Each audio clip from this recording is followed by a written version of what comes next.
Franz Wagner loses out to Jayson Tatum for Eastern Conference Player of the Month. We're going to talk about whether or not the NBA got this decision right or not. Also, Jamahl Mosley loses out to Kenley Atkinson of the New York Knicks for Eastern Conference Coach of the Month. We're going to be talking about both of those awards, what the Magic have done to start the season, and whether or not the NBA and the voters got it right. But first, guys, thank you so much for tuning in to another video of ours here at Magic Digest. Make sure to hit that subscribe button. It is the easiest and best way to support us here at Magic Digest, and we're trying to build an Orlando Magic basketball community. All right, let's get right into it. Jayson Tatum, gotta respect what he has done to start this year, so I'm going to give him his flowers first and foremost. He has played like no other first month in his career. He's averaging 28.4 points per game, 8.6 rebounds, 5.6 assists, 1.3 steals. He is leading the Celtics in all of those categories, and he has a team-high 9 double-doubles. And he's got the Boston Celtics playing great basketball per usual, second in the Eastern Conference. And this is all without Kristaps Porzingis for 17 of the games that Jayson Tatum has played in.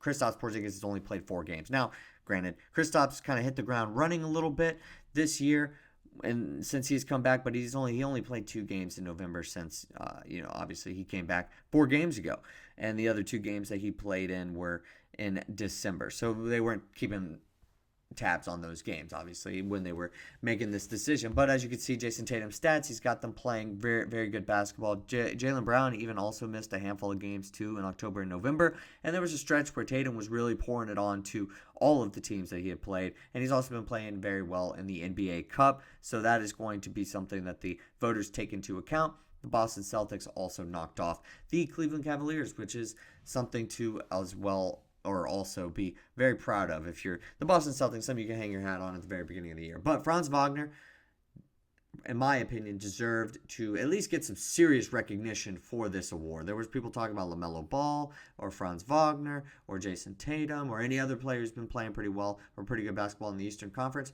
In my opinion, it's not really all that close, at least from everybody else compared to Franz Wagner. You can argue Jayson Tatum is ahead of all of them, but I think it's Jayson Tatum, Franz, and the field. And so I think that's the first step that we need to take whenever we're listening to this type of argument. And that is because Franz Wagner put the team absolutely on his back. It's one thing for Jaylen Brown to miss a handful of games at the start of the season. It's another when the franchise cornerstone misses every single game in November and also kind of goes down at the very end of October. Now, this is an award that they take into account the very first part of October that is played, or the first part of the season that is played in October, and they take into account the entire month of November. In my opinion, Franz definitely showed that he is the best player, obviously, on the Magic when Paolo Banchero is out, and it's a 1-1A scenario. He has been playing so well. He's put this team, truthfully, on his back. After a handful of sick games that we know as Magic fans, and after a handful of just adjustment games,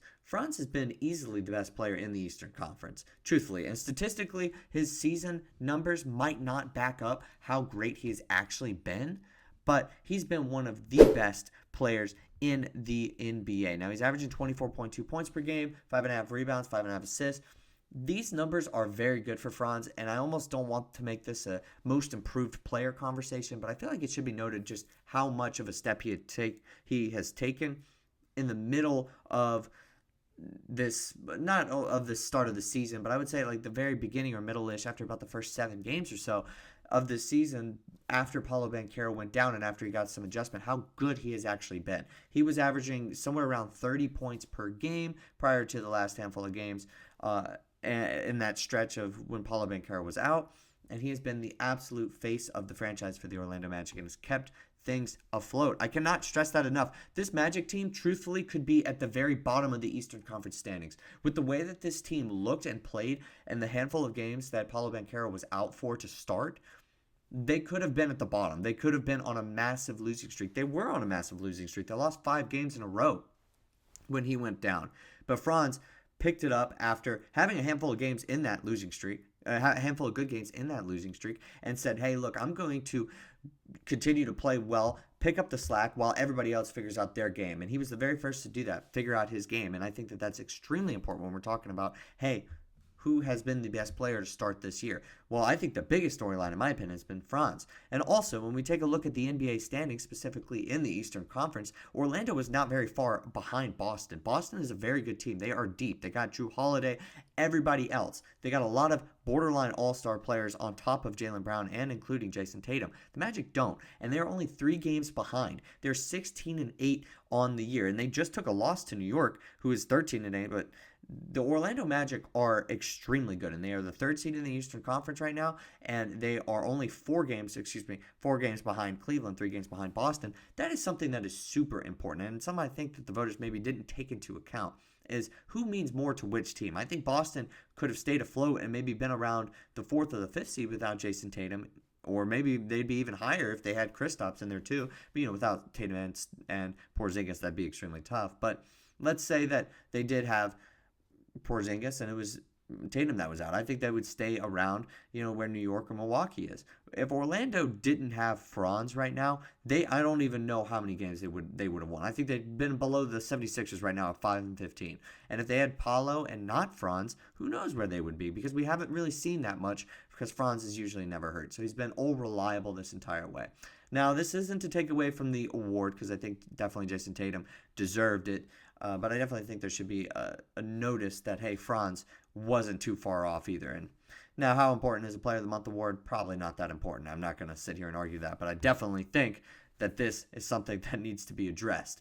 Also, Coach Mosley lost out to Kenley Atkinson. I got to respect what the Knicks are doing, because the Knicks have had our number, and they just torched the Orlando Magic in the Cup game a handful of days ago now.